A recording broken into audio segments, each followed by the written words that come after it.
So let's talk a little bit about what marketers get wrong with branding. Hi, my name is Ryan. I am the Chief Strategy Officer at Catalyst Marketing Agency. We are an integrated marketing team, HQ'd in Seattle, but working nationally.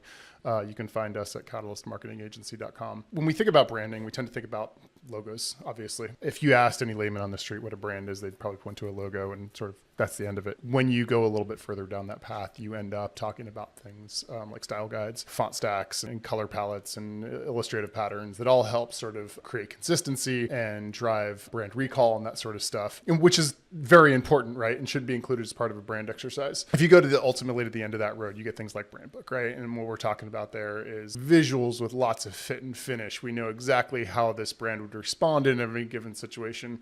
We understand their tone. We understand the editorial standards. We understand visually what they're trying to accomplish, how to mix colors, yada, yada, yada. That's sort of where we end, right? Like we give clients pretty brands. And the second half of that is really that like, no matter, there are certainly brands out there that have terrible looking logos, right? Like they don't look like they've been updated in 50 years and they are thriving, absolutely thriving. There are also brands out there that have spent millions of dollars to build a brand and within a couple of years they fail. So what is the difference there? There's something under the covers that's really sort of speaking to what the value of that brand is, especially for the people that they want to buy from it. And that difference is really the equity that is placed in that brand over periods of time, right? And that comes through things like positive sentiment, right? Positive customer experiences. When somebody comes in and they have a really nice conversation with, say, a CSR, when a piece of software over delivers on expectations, when a deliverable is given early, those are all things. They are pieces of equity that are placed into that brand and create meaning behind that brand. So when we talk about that as marketers, I think we need to pay more attention to this idea that,